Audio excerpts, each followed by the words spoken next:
Oh, what's going on, guys? Thought I'd make a little video. It's been a while since I pushed the record button. But, been working on the old Crusty Nova here last couple of weeks, and working on the engine, working on the car, and this is a little oversprayed in here. I tried to clean this up, but it's gonna have to be repainted. It got oversprayed pretty hard, so I'll probably put a fresh coat of paint on this where we drop the engine in.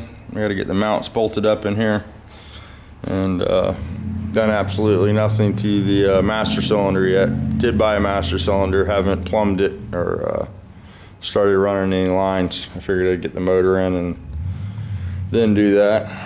But finished welding this quarter panel on the other day. I pulled the car out and I thought this was all done, but no, it wasn't finished. And last night I made the mistake of putting some metal ready POR 15 metal etch on this, just because I was out of what I usually use, and I put some of that stuff on here, and everywhere I put that stuff it rusted the metal, so I have to come back with some 80 this morning and do something with that. Put new outer wheelhouses on this, new quarter panels, and new floor drops on both sides, and we've stayed with the old inners because these have been modified. I removed the shock from the frame rail there and moved the shock to the inside of the frame rail for a little more tire clearance. This was done pre-Detroit Speed. Now you can buy the inner tubs and do this a lot cleaner, but not going to redo that. So like I said, I was stripping the trunk out, and this wasn't rusted last night. Everywhere I put that etch metal ready stuff, it rusted it up. I suspect it's probably water-based product, which is no good for me, good for the environment, shitty for your car. So I'll get rid of that stuff and go get some of the normal metal etch and put that on there and clean some of that rust off. Normally a good metal etch should turn the black or rust black. It shouldn't rust the metal further. So I don't really care for any kind of POR 15 product. I think they're all a big gimmick. And I just had that around. I used to sell it, and then you have to have everything to sell the system. You know, you got to have the POR 15, the metal ready, and then the marine clean. It's a 3-step process, but not really impressed with it. Even with the 3 steps, it's got a lot to be desired. It's an air-dried product, not catalyzed, and it will fail if used in large areas, is what I found, especially if it's exposed to sunlight. But anyway, we'll get some OSPO and reverse that mess. I got to put a pin in this hinge over here on this door, and I got to get this door off the car and finish stripping it. This door is pretty rough. Needs to be welded up. This is an old drag car, so it's been rattled to death. And still got the old clutch pedal in here. Gonna stick with the automatic this time, but eventually I'll get a 4-speed in here. Going back with a big block this time. You can't see the tack in the dash because of all the overspray, but there's a tack in there hiding. So we'll have to take that dash face apart and buff it and clean it and make it legible again.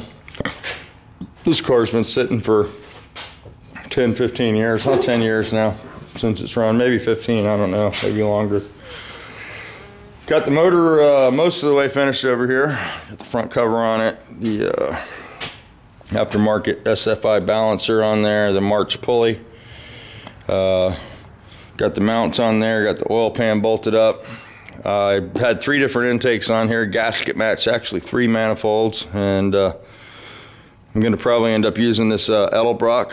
It's a Torquer 2.0, which is a low profile. It allowed me to incorporate the nitrous kit, and I could probably get an air cleaner on here with no problem with the stock hood. And that's what I was sort of looking for. I didn't want to go out and buy a manifold. There's a lot better manifolds on the market, but this one will be pretty decent. I looked it up, and it says it's good from 1500 to 5500. And with a little bit of spray, we can probably push it up to 6500. I did have this accelerator, or this, they call this an accelerator. It's a 7544 YN, however you want to say it. It's a pretty decent manifold. Then want to incorporate the bolts up here on the top of the port, which was something I didn't like. And then these bolts here are very difficult to get started once this manifold's sitting on the head.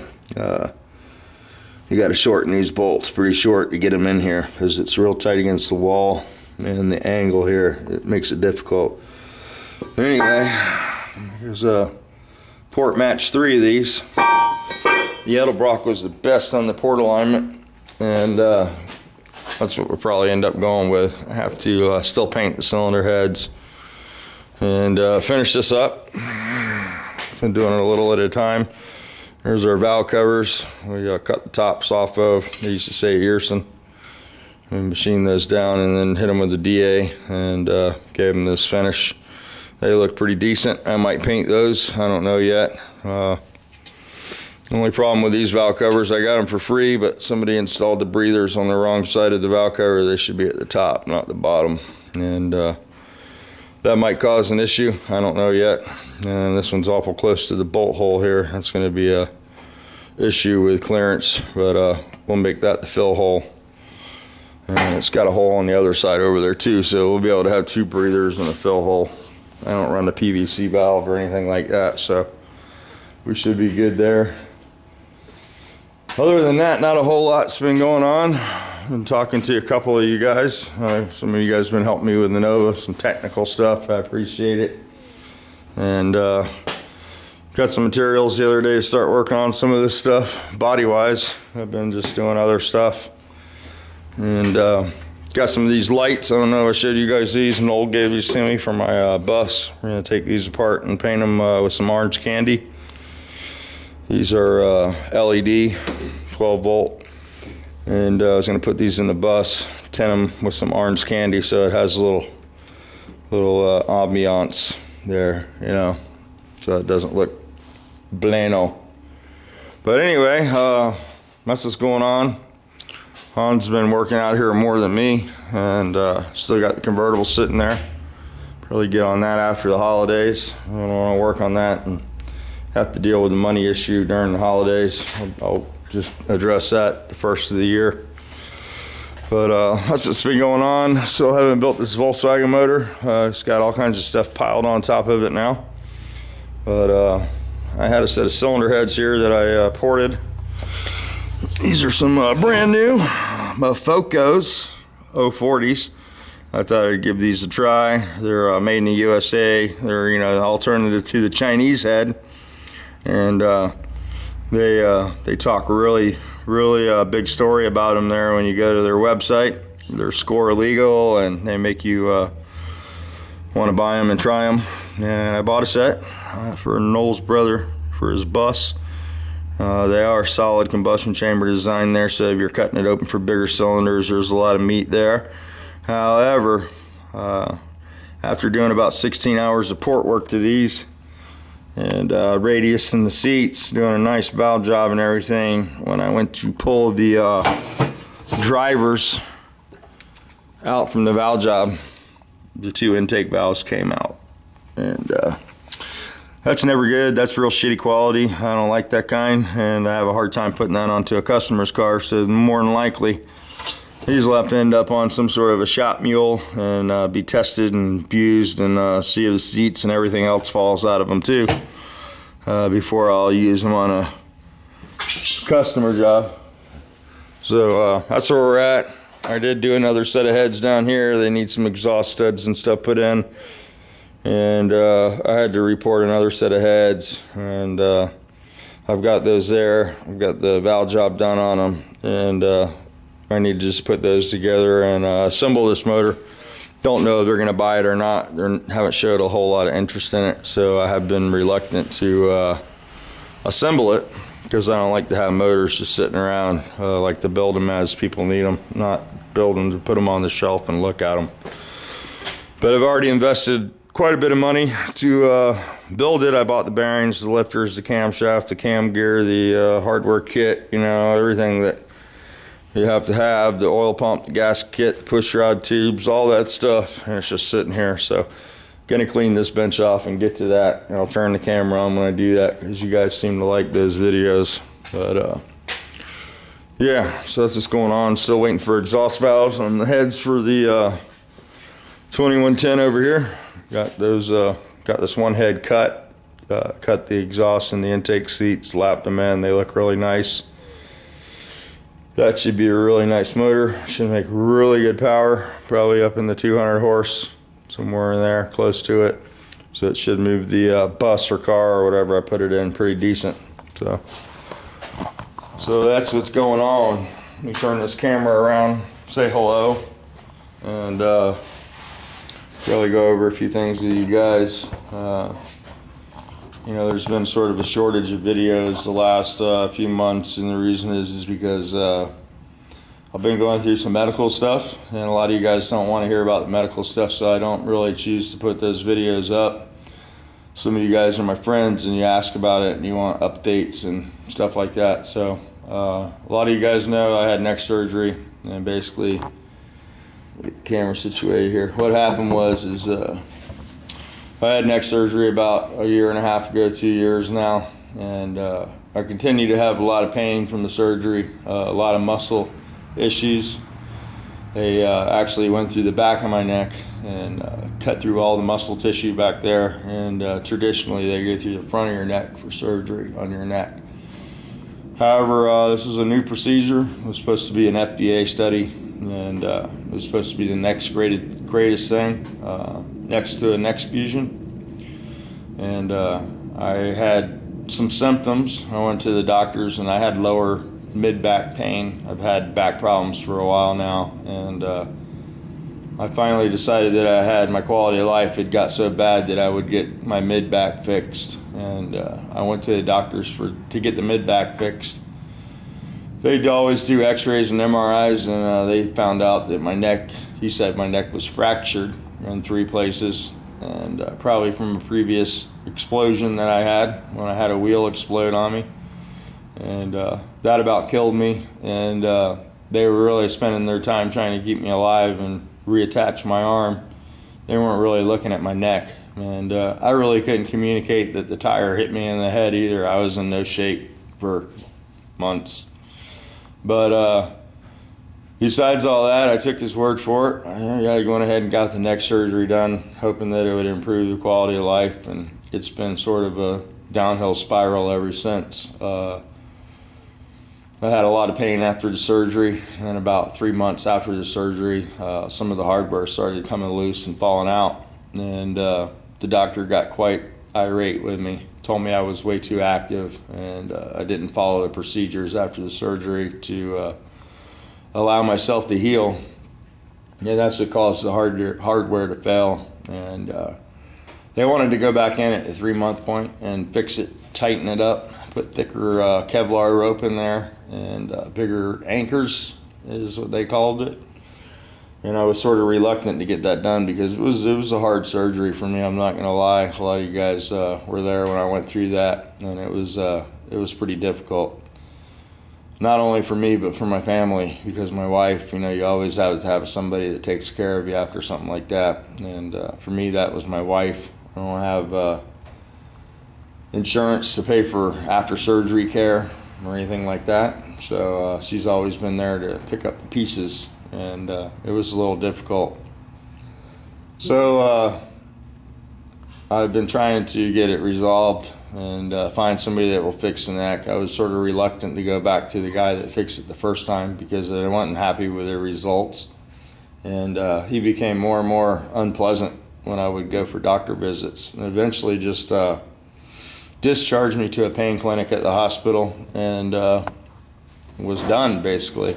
So I went to the University of Florida to try to get it corrected, and saw a specialist there, and I was under the assumption that they attack things as a team. You know, when you took a case to the University of Florida, they looked at it as a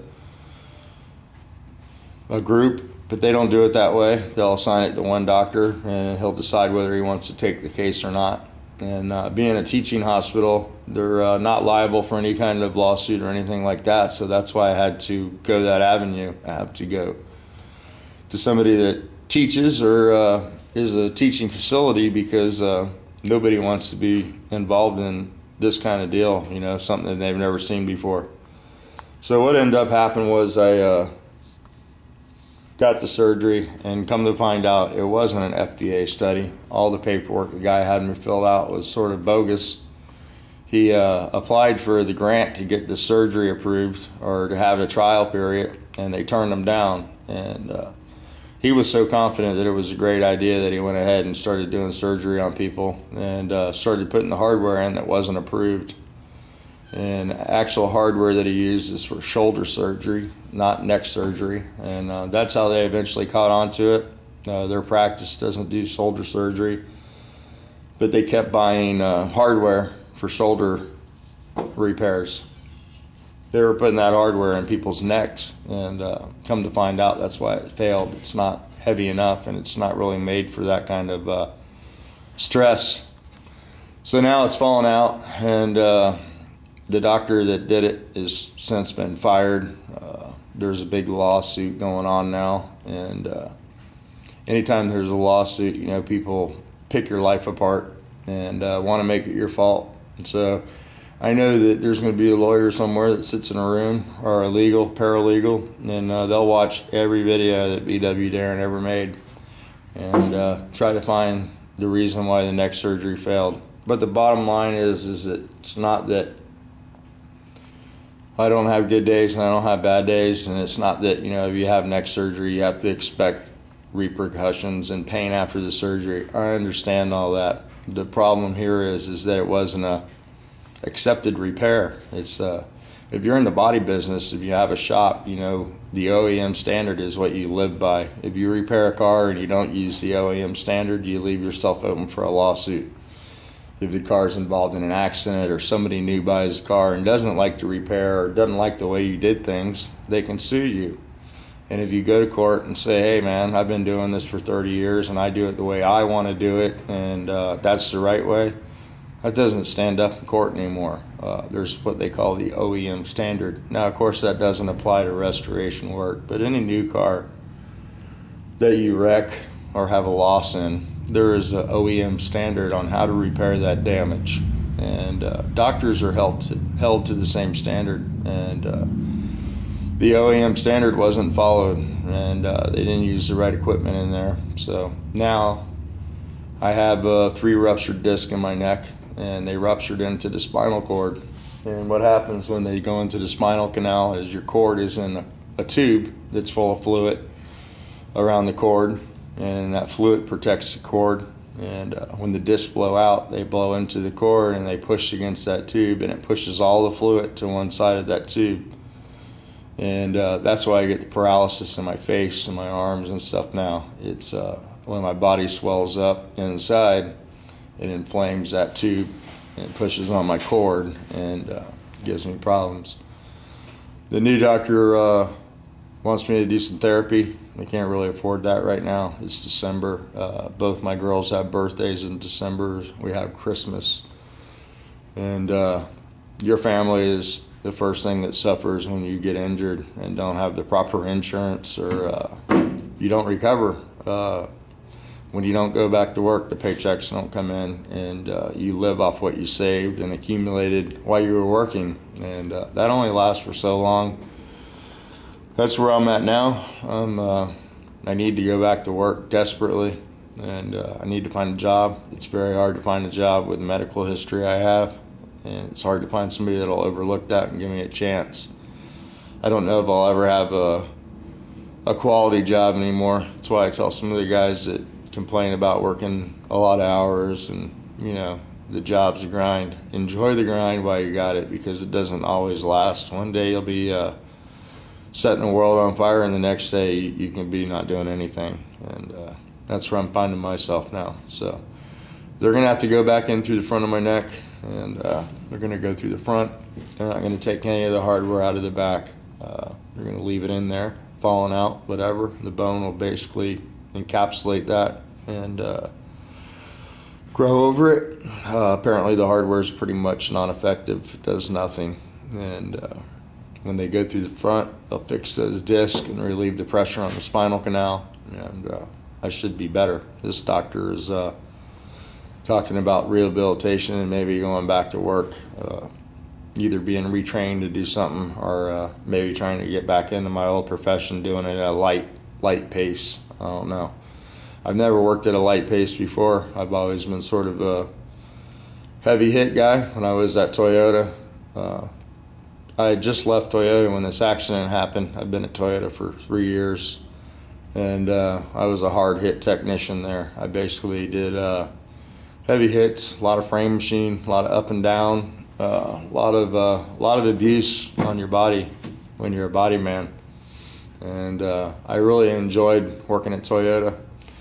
When I first got into the body shop business, I worked at a real high-end shop as a helper, and I had been gone from that shop for about 20 years. And at Toyota, I had a little management problem, and I decided to change careers and go back to Diaz. And Diaz is a shop in Orlando. It's a pretty high-end place. They do a lot of Ferraris, Porsches, and BMW, Mercedes, stuff like that, all high-end cars. And that's where I was working when I had the accident.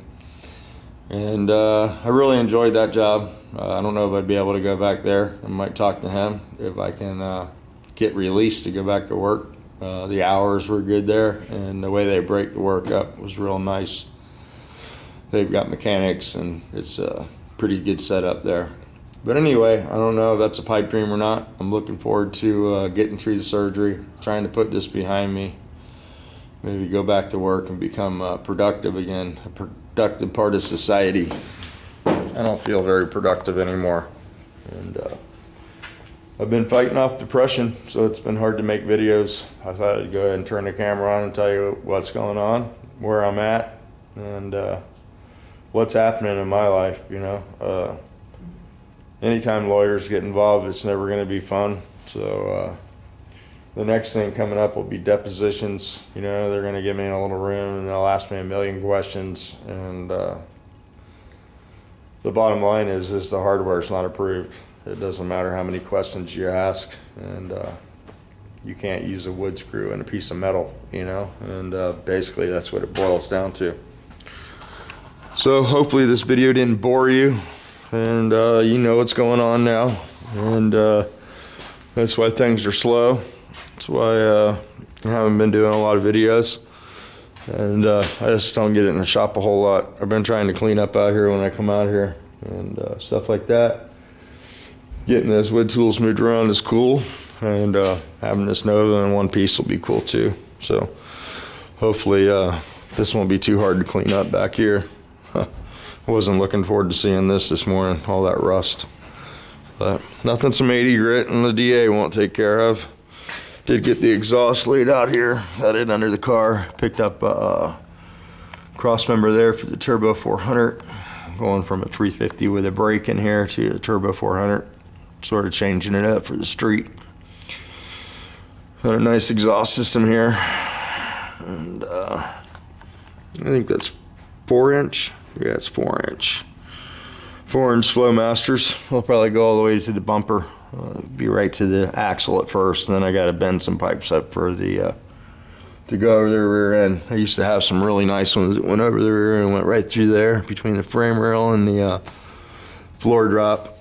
And I'll probably duplicate those. So probably stay with this mono leaf setup, and I'm going to put a bar in between the frame rails on the other side there, and probably put a set of coilovers under here, so it has a little rear spring. It's very very soft in the rear now and loose in the front. It's made to hook and book. I don't know how that'll work on the street. I used to drive it around on the street quite a bit, but plan on putting some more highway miles on it this time, so we'll have to take that 430 gear out of the back, and I got a 355 gear to put back there, and stuff like that. But I am working on it, so now you guys know. I'll go upload this video for you. I got to go to the paint store today, make a paint run for Andrea down to the warehouse, pick up some toners and stuff, and we'll come back and do that. And yeah, so that's what's going on. It's super foggy today, super fog. We're gonna drive the bus, take it for a ride. That always loosens you up. And yeah, I got a vent for the front of it, super rusty, nasty vent, but I painted it with some bed liner, and I figure some vent looks better than no vent. So there's that. get that installed. And that might look a little better. It's got some big holes in it there, but what can you do? I can't not have a vent. I'm trying to sell it, so it's just a big hole when people walk up now. But so there you go. Anybody interested in the bus, let me know. Come drive it. It's probably one of the nicer buses you'll drive for sure. If you don't buy mine, at least you can critique everybody else's after you drive this one. So I work on a lot of buses out there, and this is one of the sweeter ones for sure. All new shocks, brakes. It's got a nice motor with dual carbs in it. Pretty decent interior, not a lot of rust. Had some rust under the bumper area there. You know, eventually the next paint job you might have to put a nose on it and some inner structure, but the floor, all the outriggers, and everything on this bus is super solid. Battery tray area, the cheeks, all that. There's not a lot of rust that way, but there was a little bit of rust in the front floor area and the under the bumper, and you know, I didn't replace those panels. I just patched them up. I welded some metal on the driver's floor side instead of replacing the floor, because when I started this project you couldn't buy a complete floor for these buses. You could get halves, and you can see most of the floors there. This is replaced, but it's all steel. The other side has some fiberglass repair on it. This side, where you get in and out all the time, I use steel, and you know, it's pretty damn solid. I wouldn't be ashamed to sell this bus to anybody for sure. But if anybody's looking for a bus, let me know. Come by, take a ride in it, take it for a spin, and at least you'll get an idea of how nice they can be. And as you're looking at other buses, you can compare the price of the work that you're gonna have to do to get it in that kind of shape. So this bus is pretty much been gone through front and back. I don't usually just clean them up, repaint the engines. I'll take it all the way apart. There's a video going through this motor. This is actually a motor that I built when Canadian Catalyst was here. Andy, we went through it. It's got a nice set of ported heads on it. Berg flywheel, gland nut, oil pump cover, scat cam, new lifters, Cadron carburetors, Berg springs, retainers, keepers, set of nice solid shaft rockers. It's a nice piece. It goes down the road real nice. So I've had it up to 90 before. It's not really recommended to drive it there, but it will cruise at 75, 80, no problem. So if you're in the market for a bus, or if you've been thinking about something like that, let me know. I'd like to sell that and fix my baby back up over here. They got wrecked by the deer. So anyway, let me go inside. We'll let this fog burn off. Got to roll to Orlando in a little bit, and we'll take you guys with me.